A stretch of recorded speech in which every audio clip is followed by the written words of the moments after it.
Welcome to the Uncommon Truth. Today, Bob and I are joined by our guest host, Tom Baxter from Langley, BC, Canada. Tom's a leading and amazing role model on living life full out and creating life and body balance. Tom graduated in 2011 with a degree in fitness and personal training from Southampton University in England, which covered various courses ranging from advanced strength training and group circuit training to working with older adults in special conditions, such as people with physical disabilities. Tom's been coaching for over a decade now, with multiple additional courses being added to his resume. After moving to Canada in 2012, to list a few, he took the Corrective Exercise Specialist certification. He's been certified through NASM, the TRX RIP and Suspension Trainer certification program, also Sandbell and Bosu ball courses. And it's really clear that Tom is not only educated, but passionate about helping people to feel their best through progressive movement and exercise. Tom's aim is to help people create personalized programs to help any individual exceed their goals and create a positive lifestyle and enjoyment of exercise. In the spring of 2018, Tom graduated from the Vancouver College of Massage Therapy and became fully certified as an RMT. With this combination of training knowledge and RMT skills, Tom aspires and excels in helping others feel and move better than ever. It's always been in Tom's nature to maintain a high level of movement and physical training for himself, and he does what he says. One may say he is definitely an all-around athlete. He's played semi-professional soccer back in England. He's a single-digit handicap, which I can attest to. And he just trained and completed his first marathon, and he did it solo in this COVID-19 era, and 3 hours and 39 minutes. Very impressive, eh? So during this unique time, he's really lived what he's teaching. He's happily married to Karen and is expecting his healthy twins in just a short month. You can find Tom sharing his knowledge daily at Aura Fitness in Langley and online on Instagram at TomBaxter_RMT or on his Facebook page, Baxter's Body Balance. So thank you all for joining us today on our journey to find the truth about life and body balance. Well, there's an Egyptian proverb that says, health is a golden crown placed on the brow of the healthy that only the sick can see. And that's how I'd like to sort of segue us into the question of, how do we really define health and fitness? What is our ideal life and body balance? So Bob, Tom, let's begin our journey today on finding the uncommon truth about fitness and body balance. Welcome both of you guys. Thank you. Awesome. Thanks for the intro. Awesome. Yeah, why not start with a very challenging question there that I think we've all been trying to discover, eh? It's one that I feel is just an ongoing journey for myself and for those that I'm learning from. And you as an older role model of mine, and as you know very well, my father-in-law in his 60s who's run multiple marathons and halves. It's just how do you address that? But really, he looks, and you guys look, in myself and adapting a way of life where movement and fitness should really just be a way of looking at like investing in yourself, investing into your future. Everything that we do today is going to make tomorrow a little bit better or potentially a little bit worse, depending on the way we approach it. So for those that get enjoyment out of fitness and love it, they're always finding new goals, new ways of trying to challenge themselves, push themselves to reach new heights. And for those that don't enjoy it so much, it's for individuals like myself and yourself to try and help them cultivate that desire and passion for movement and exercise.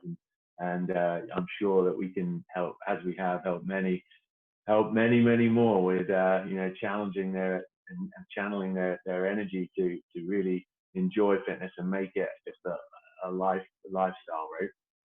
Well said. I think that, health as a whole and fitness is really about us trying to identify what is the outcomes that we really want? What type of body do Mm. we desire to have? And that's really based around what it is we want to do with that body, right? And Mm. how do we maintain health? So, you know, I look at myself in my 50s, you in your 30s, and Bob just entered his 60s. So, Bob, what do you think, you know, health and fitness can be really defined as? Well, Thomas, I'd like to hear your point on this actually, because it seems to me that I've gone through many different stages in my life. So when I was in my 20s, I was came out of a very athletic um, childhood, and then quickly ran into the brick wall of having children very early in life, having a career, and everything came to a sputtering halt in terms of the ability to manage my time, because nobody had actually taught me to manage my time. I never learned that skill. So all of a sudden, everything else took priority, and physical fitness and health was like at the bottom of the heap. That changed in my 30s and my 40s. I had a great couple of decades there. But as I started to age, my body started to change again. And now I find myself in my 60s, very slow metabolism, apparently, Thomas. Much lazier, apparently, Thomas. and I'd like to hear your perspective on that. Being a professional. Yeah, for sure. I think really, to speak on it, I think we've grown up, myself, grown up in a very fortunate era where people have, maybe it's due to health pandemics, the levels of obesity that we see, are the different illnesses out there related to lack of movement, exercise as one of the causes. That maybe that scarcity that it wasn't in your generation, if you like, growing up. And a lot of people are now putting it as a priority. I think priority is a key word there with the health and fitness game. It's in my life, and it will continue to be even when I have kids of my own. You have to carve out that time, and you have to put that in your daily schedule. You have 24 hours a day. We all do. I wish we had more sometimes. But you have to put that time in, and even if that's just a 30-minute, like right after this call, I'm ready to go for a run with my husky. He needs to get out, and I'm making my fitness evolve around that today, as well as the 4:40 tea time today. But I've got to make sure I make sure I get out, right? Make sure I get it in. So, and even if it's not the biggest workout of the day, or of the week, sorry, I just make sure that there's a little bit planned every day. It's just consistent action. So really, there's no huge underlying, secret source to that one. It really is just comes from consistent movement, consistent action, and planning. There's a few people in the 60s that are still moving and running and putting in that hard work, and really they're anomalies. I see it as a lot more people, like my dad is a prime example, who head down through the making sure he's earning the living for the family, and let work become a priority over his health and fitness. And that's not to knock him, that's just how it was. And I think that today's generation is a little different. However, a lot of people do get fall through the hoop, if you like, and get tunnel vision on their goals financially, if we like, or business wise, and it can really hurt them long term. Like I say, the greatest wealth is health.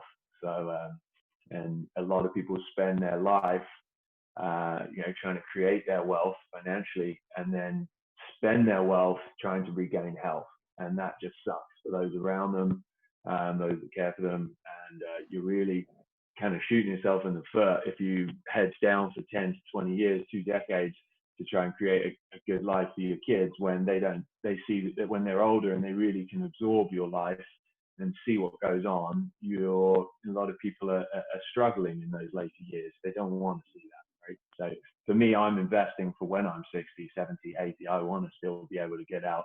I'm going to be running, I just ran that first marathon, as he attested to at the beginning of this. I was not a long distance runner. COVID can help, because the gyms are closed. So I decided to get out and get running, and started a 10K, 12K, 14, and just took it up. I did a half marathon at the beginning of the year. And then I decided I'd take on a marathon. And that's just, again, another sign of just commitment, starting with it, small goals, and keeping moving. You know, I think something we've talked about, and you guys have both just sort of skirted around it, is what are the key factors for us to be healthy and to live that active lifestyle? We've called them the 4 pillars of health, but another word that I've and a description of them is the 4 factors for health. And one of them is the obvious, which we've talked about. That's nutrition and hydration, right? We look at the body like a car. Well, we've got to be careful about what quality of fuel we put in the car so that it keeps the engine clean and operating longer. And we're doing the oil changes and the different things in the right cycle, right? That's all around nutrition. Well, lifestyle is the second factor that we really need to be clear on. And that's us defining the activities and exercises and things that we want to do in our life. That lifestyle really is a key element to what we fuel ourselves with. And the next point, or the third factor, is what environment or proximity we put ourselves into. And, you know, as, you know, you mentioned your father-in-law, Levi. Levi and I have been amazing friends, and we're both a little bit crazy. We're always out riding our motorcycles together, and we're running, you know, before I had some injuries that have limited me in that area. But it is a lifestyle decision that determines, I think, what type of body we want to have, which therefore determines the exercise or the activities that we do and are able to do, you know? So for me, as a let's call it a more a mesomorph type body style and a more muscular, stocky person versus a taller, lean person like yourself, as an example, over 6 feet, strong as an ox, but lean muscle. Those activities and things that we do have an impact on and who we are, and what type of body we have is a big factor in that. So not only is it nutrition, lifestyle, and environment, well, I just talked about body types, is the fourth factor is our genetics. And I think all 4 of these need to be considered for us to really determine what's healthy and what is fit in our ideal life or our ideal body balance. So maybe we could segue into the next question with that and going, how important is it to be aware of our body type, our genetics, and who we have been created to be, and what works best for us in that? So Tom, could you elaborate a little bit on the types of bodies, and we'll get into some of the nutrition and environmental and exercise type stuff that goes best with each type of body? Yeah, totally. And just to touch on that before we dive into the genetics, it's exactly that. Those 4 points are a great start point for people to actually sit down, maybe pen and paper, and ask themselves, what do they want their lifestyle to look like? You know, what is their nutrition currently, and how can they tweak that? If not, you know, I hate tearing people's nutrition up and writing a whole plan, but how can we just adapt that, modify that to get them towards a certain goals that they want, physically or performance wise or body shape wise? But yeah, it's a great point. A lot of people just don't actually, you know, go through that process of writing down where they're at and where they want to be, and what it's going to take them to get there. And then if they have, you know, if individuals really have some deeper questions that they want, reach out, you know, speak to Heath, message me. Maybe we can help you specifically there. But yeah, regarding the genetics, like you touched on, you've got your mesomorph, which is generally more muscular. You're very kind of gymnastic look, kind of thin waist, big shoulders, muscly type. That's more of a mesomorphic body build. Ectomorph are very usually thick, thin, kind of tall and thin, and struggle to put on muscle and even fat. They've just got a super high metabolism, so they've got to obviously make sure that they're getting in the good complex carbohydrates, probably eating a lot of meals more frequently, having their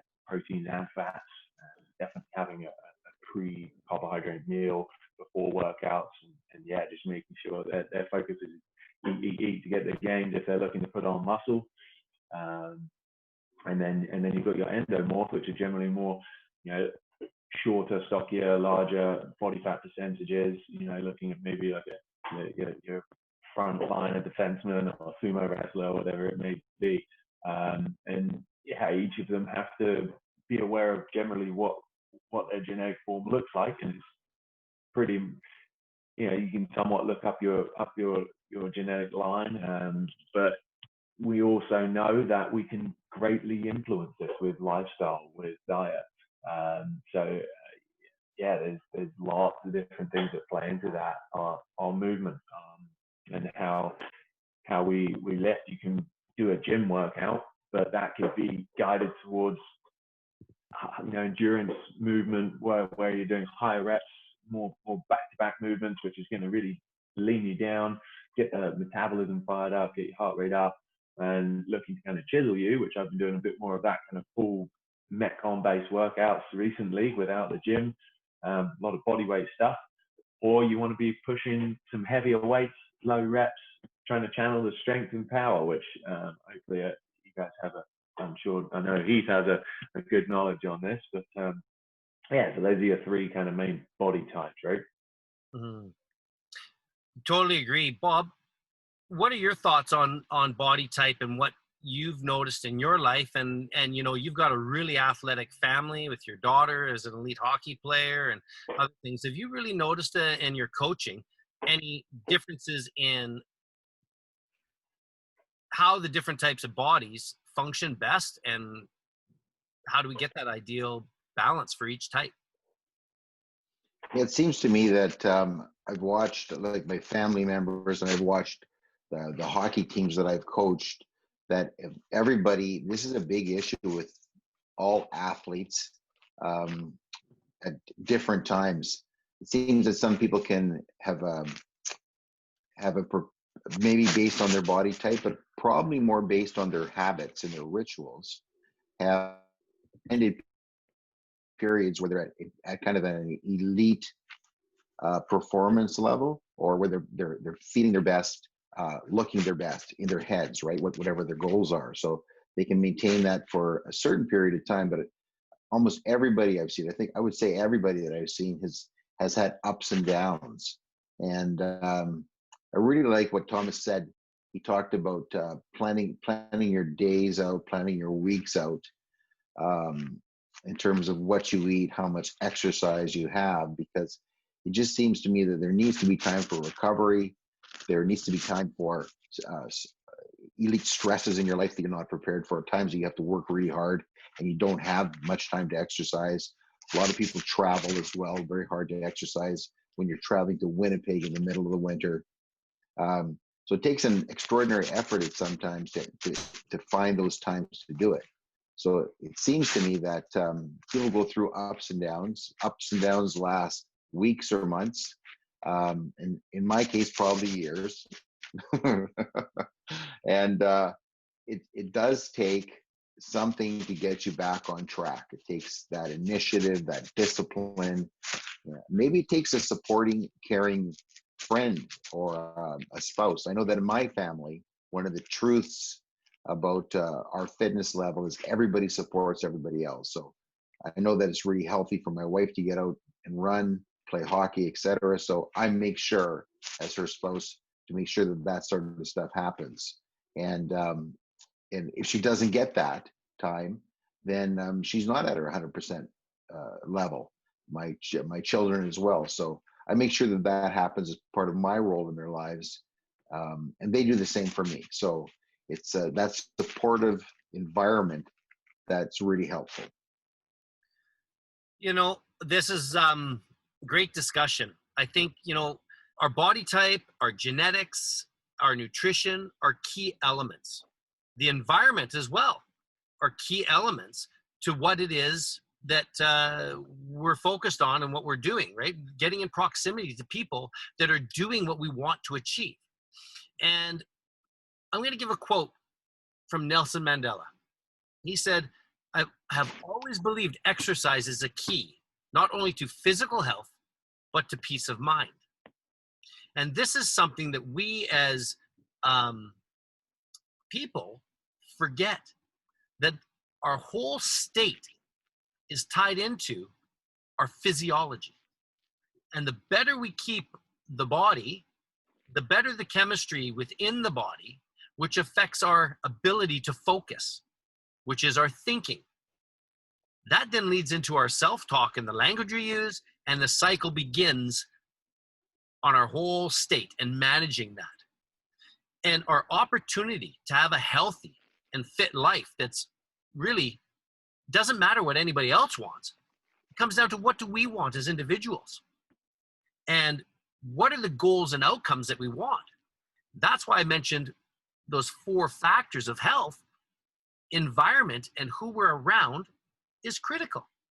So my encouragement is to exercise, because it will not only bring physical health, it will bring mental health and even spiritual health through meditation and breathing and just allowing ourselves to slow down and to connect. But all of these things that we're doing, the things that we're talking about with genetics and environment and nutrition, I think really comes down to how do we do it?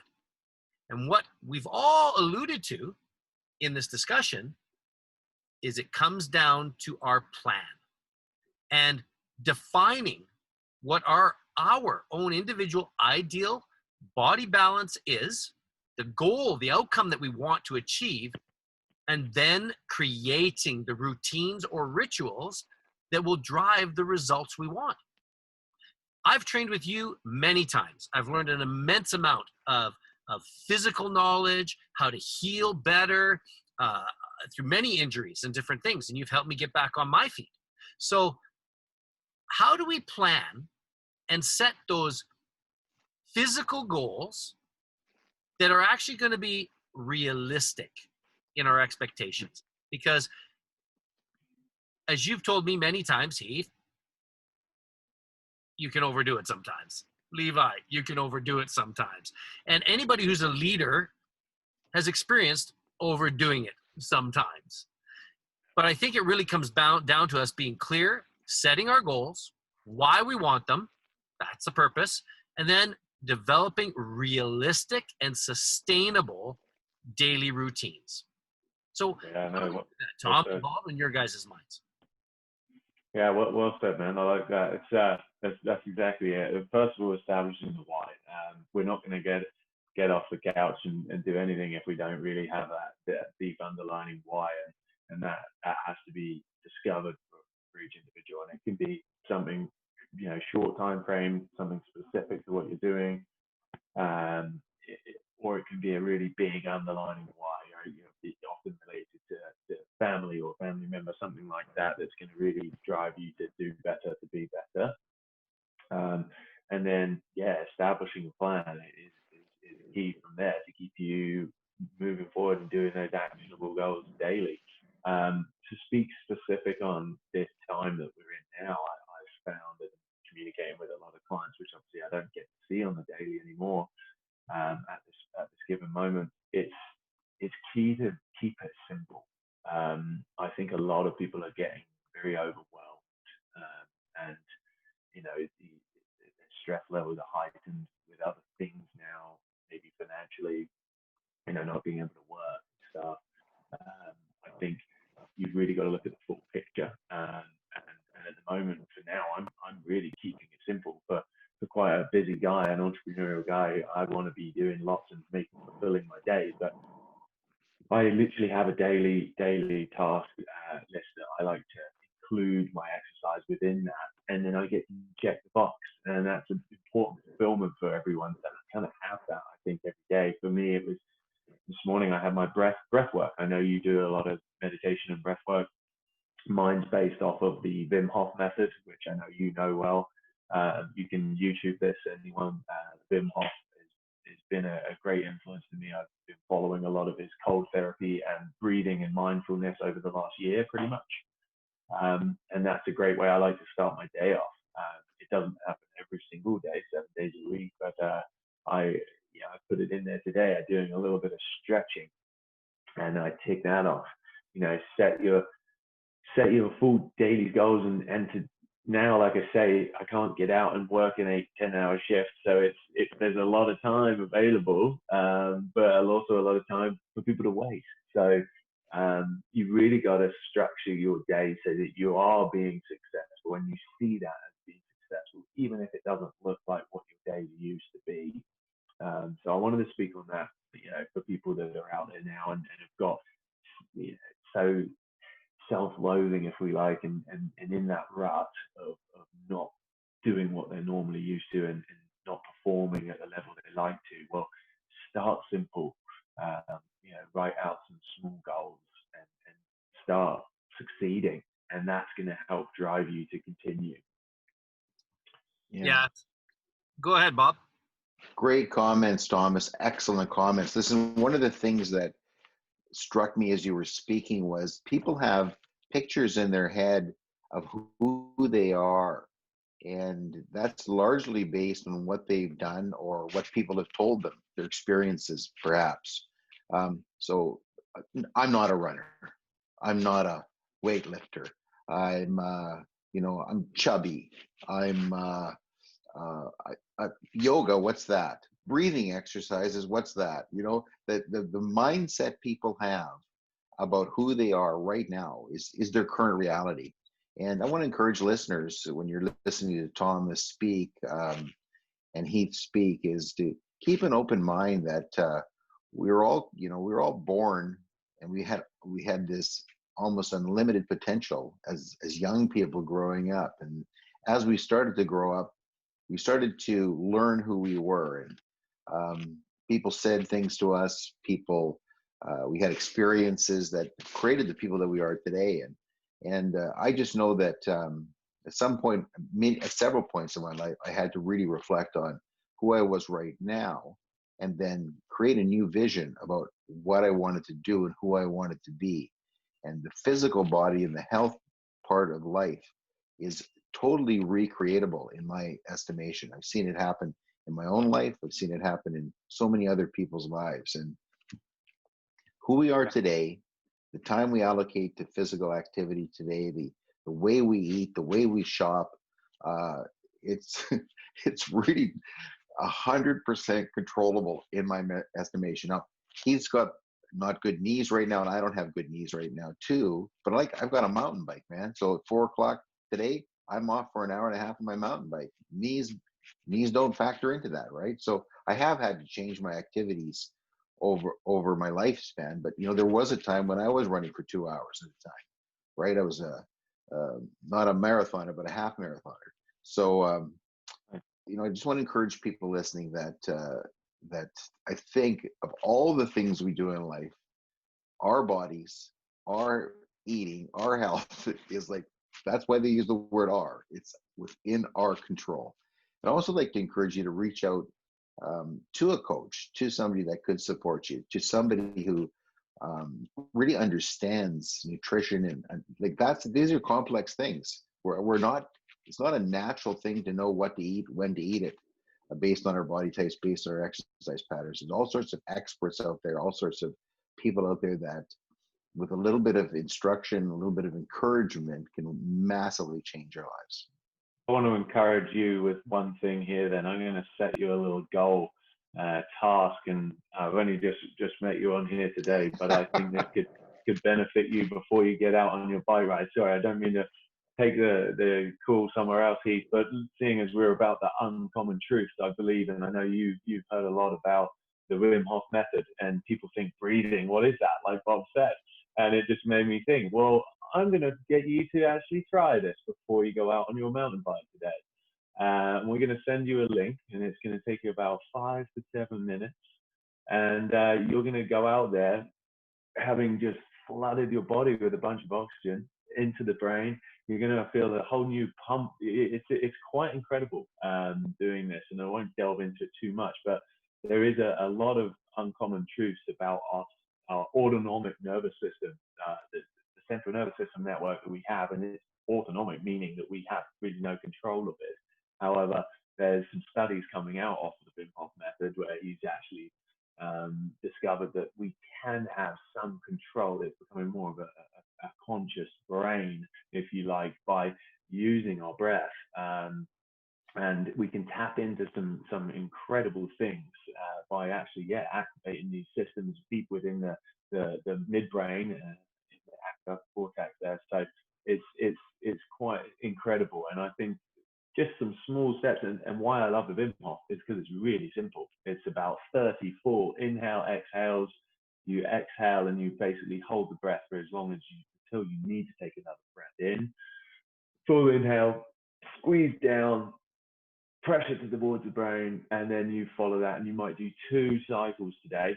And it really helps to not only improve that kind of vascularity system, it helps to improve the blood flow.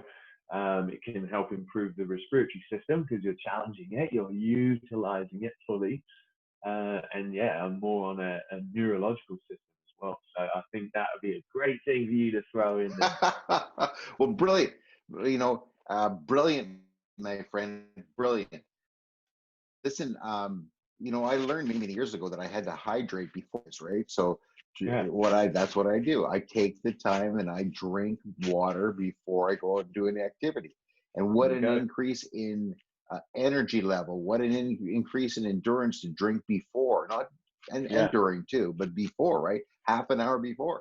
So the breathing thing, brilliant, my friend. Thank you so much. We'll drop a little tag for you to check it out. Nice. Challenge accepted. Challenge accepted. So guys, I just need to show you something. Challenge accepted. So he's just for the podcast. He's wearing a T-shirt that says "Challenge accepted." Brilliant, lad. Yes. So, hey guys, this whole point, I just want to summarize before we go into our very last discussion segment. But I think there's 2 really key elements here. One, we got to realize we need to make being healthy and fit simple.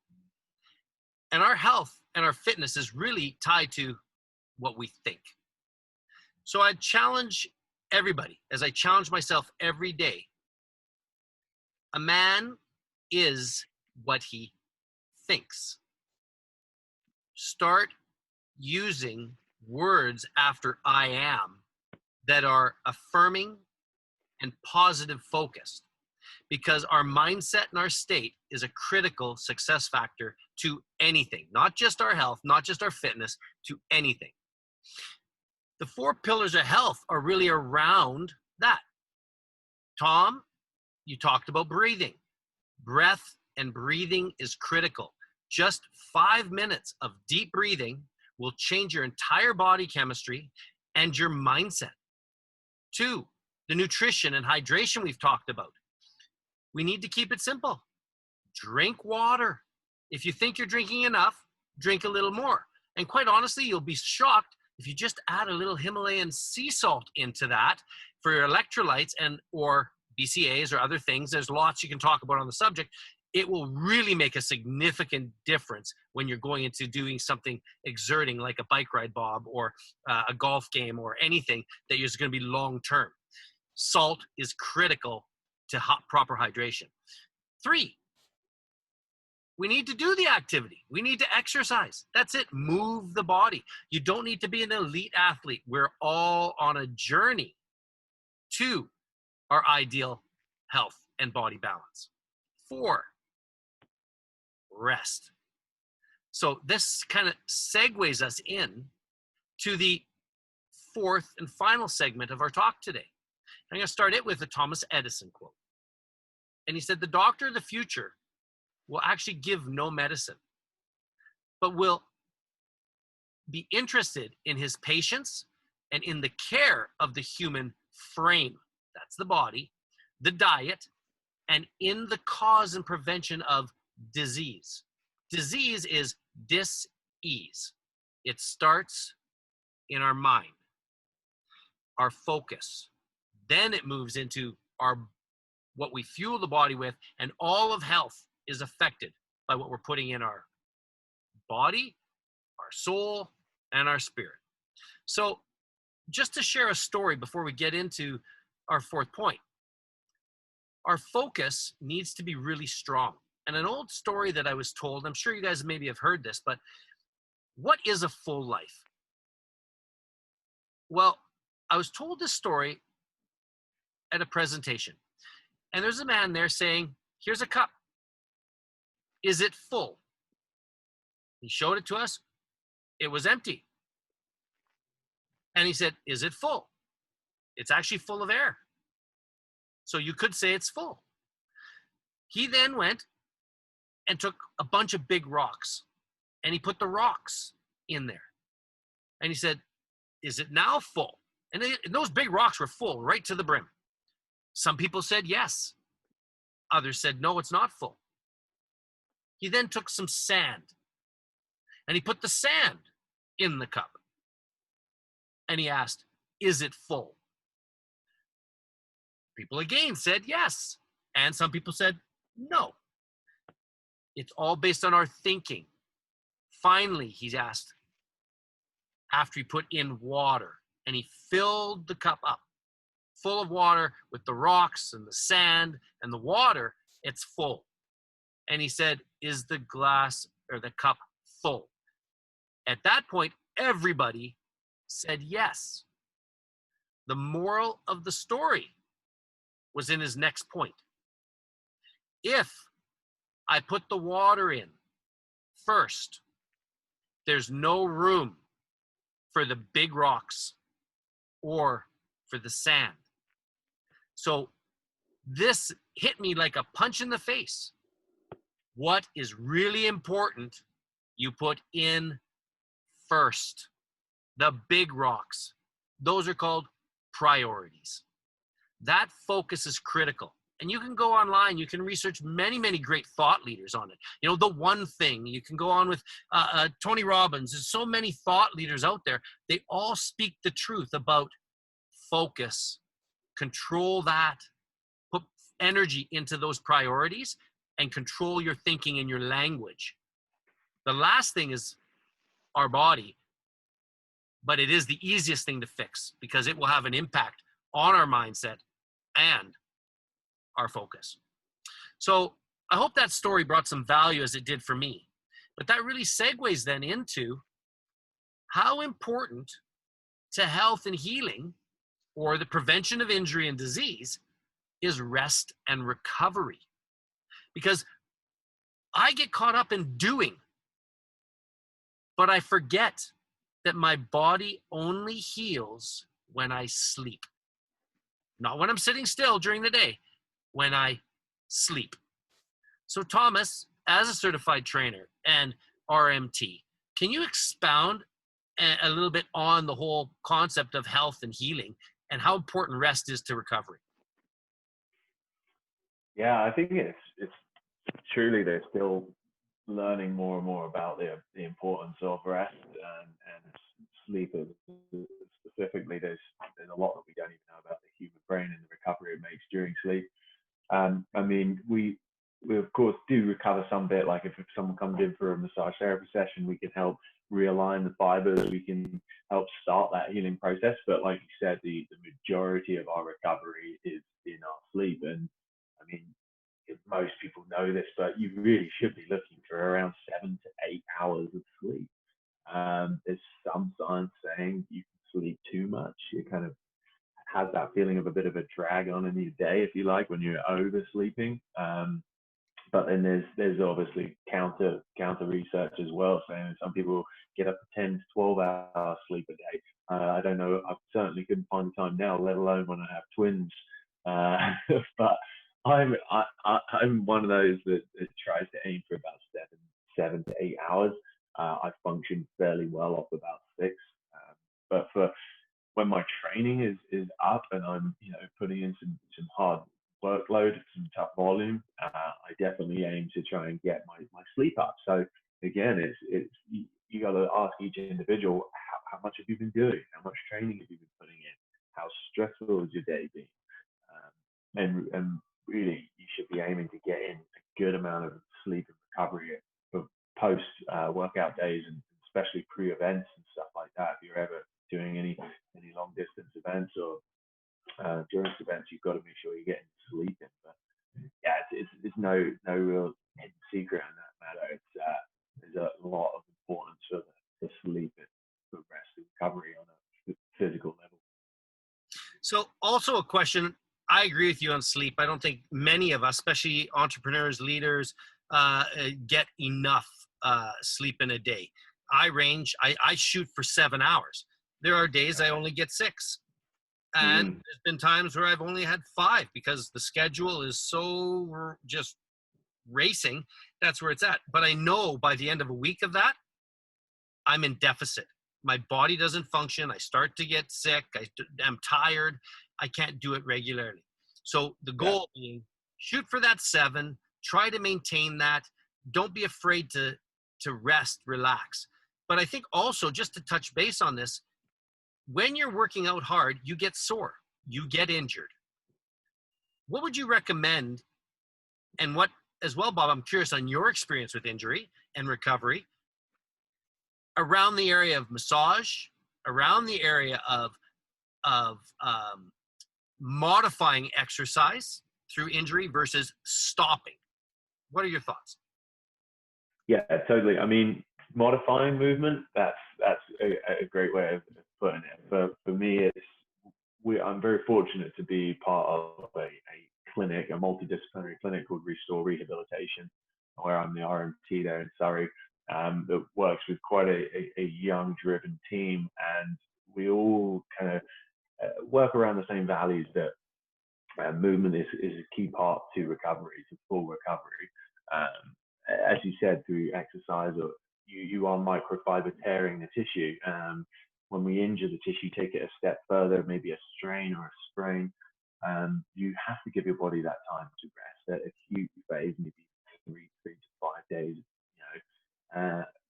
Rest, ice compression, elevation, follow the same principles, and then doing some manual therapy, getting the body moving. And it's important to keep that movement within the pain-free limits, right? So if you have got a bit of a bicep strain, you're certainly not going to go loaded initially. You might be looking to see how much range of motion you've got within pain-free.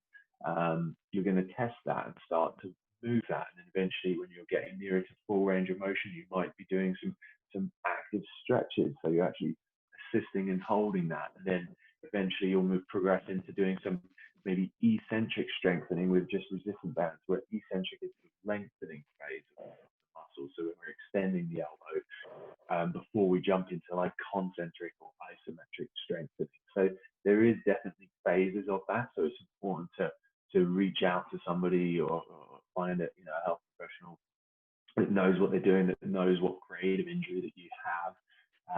So it's important that you're addressing it the best way. But it's kind of old science where we just say rest and don't do anything. Like, for instance, with whiplashes, we used to put on a neck brace, right? And then 6 weeks, 8 weeks of the neck brace would come out and they barely move because they've just basically completely atrophied those supporting phasic muscles there, or tonic muscles of the neck, and they're just kind of stiffen themselves up even more. Now we get whiplash.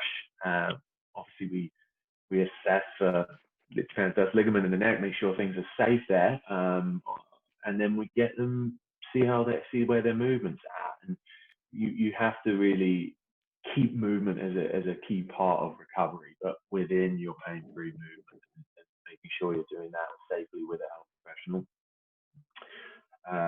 That's key. And to touch back on the sleep part, because I didn't really provide any groundbreaking knowledge or information, but regarding to like uncommon truth with sleep, I think the importance of having a pre-sleep routine is vital, and that might be different for everyone, but it's highly important to look at, are we out of technology for maybe 60 minutes before? Put your phones away for 60 minutes before. You want to kind of really dampen down the alarm systems. So I don't really like to have my phone away, or at least in a drawer or face down, so there's no blue light.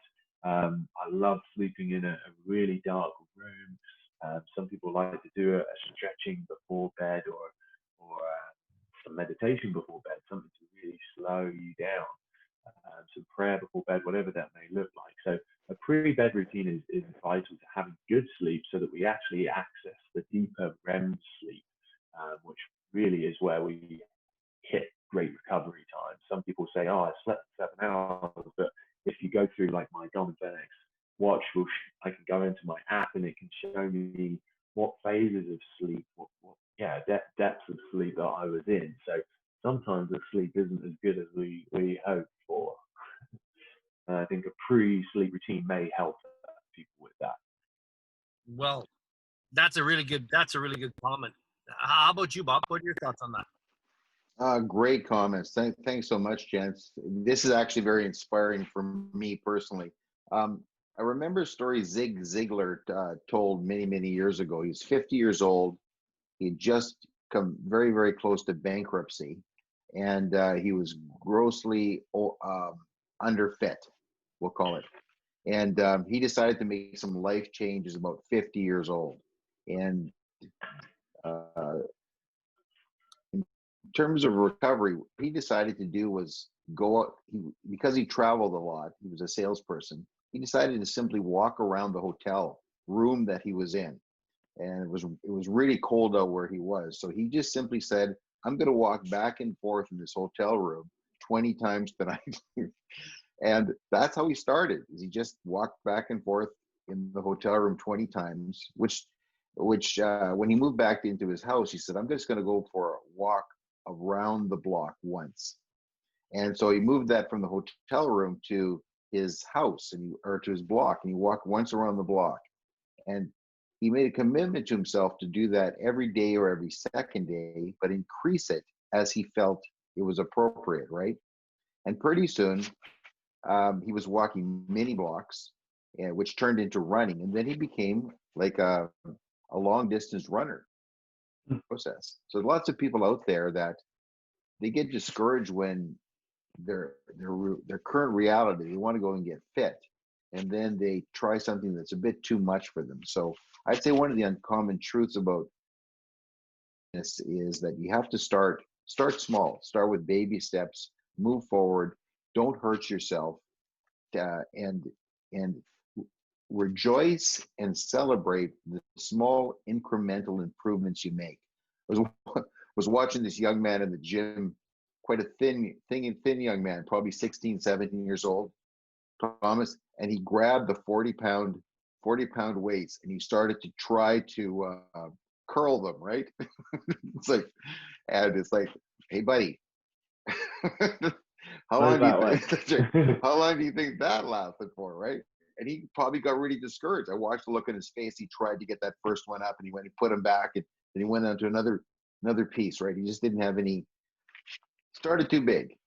It's like, start small, baby steps, don't hurt yourself, and just celebrate the small accomplishments, and keep in mind to keep improving towards your long-term goals.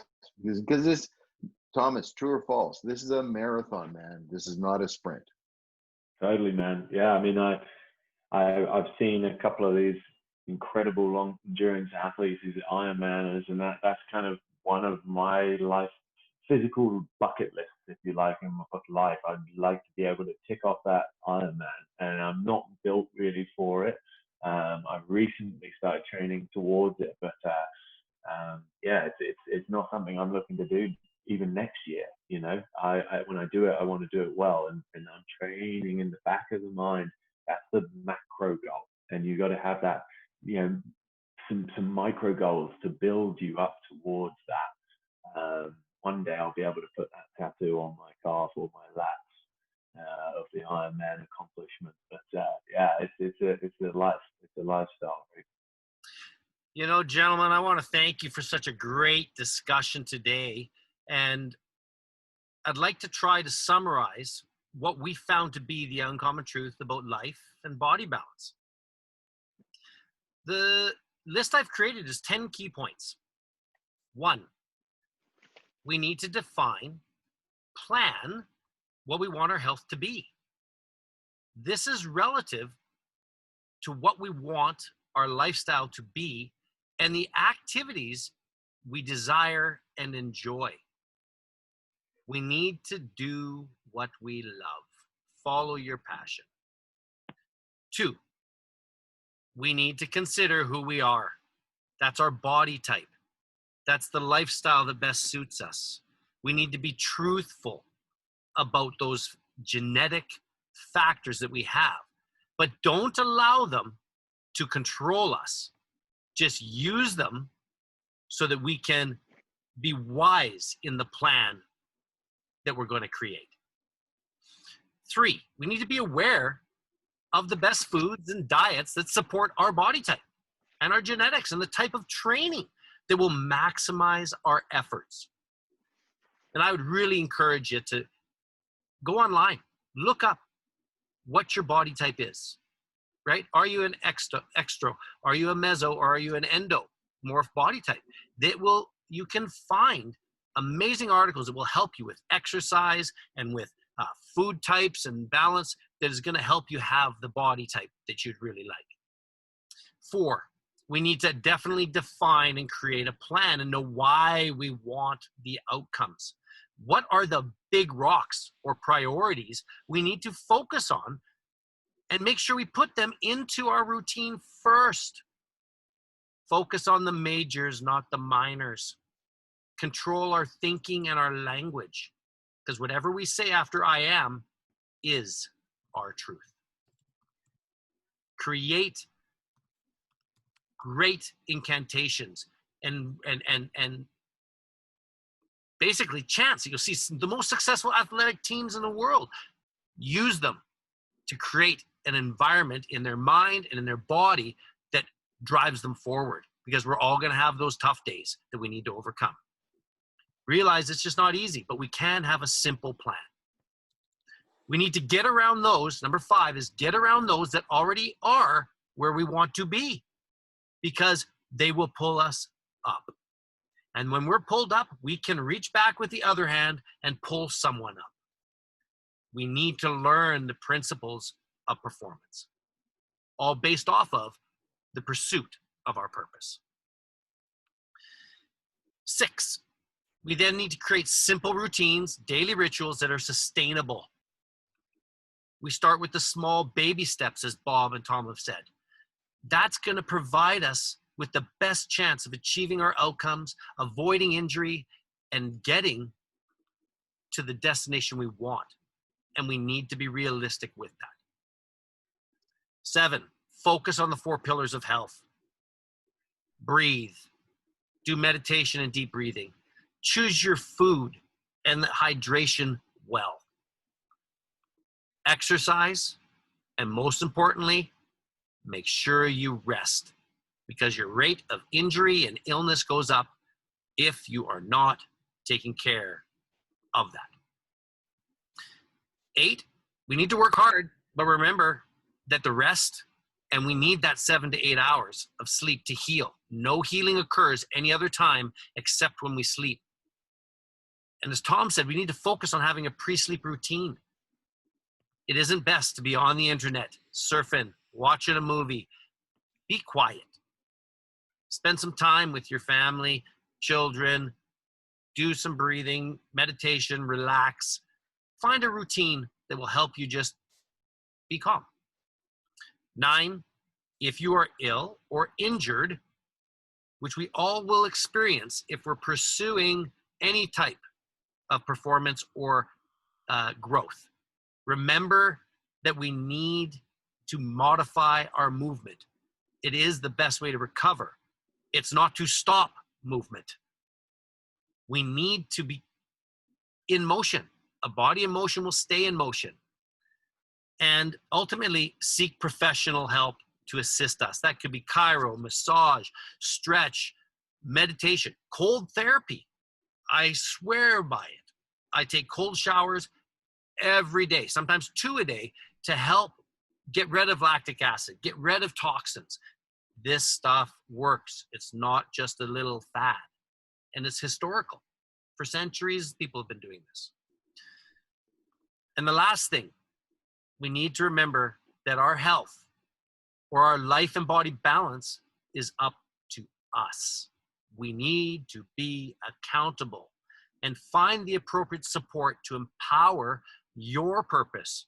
Start with those baby steps one at a time.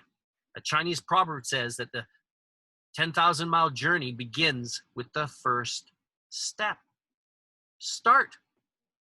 And in the process, learn the principles of performance. Gentlemen, I can't thank you enough. To all of you out there, I really hope that these 10 points about the uncommon truth of life and body balance are a benefit to you.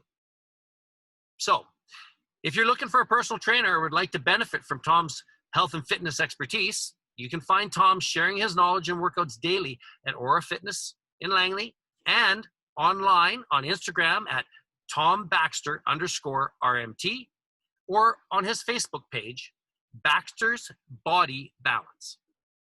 I really want to thank you, Bob and Tom, and all of you for joining us today. We welcome you to subscribe to the Uncommon Truth channel and visit us at www.theuncommontruth.life. Plus, you can find The Uncommon Truth on YouTube, Facebook, and most podcast apps out there.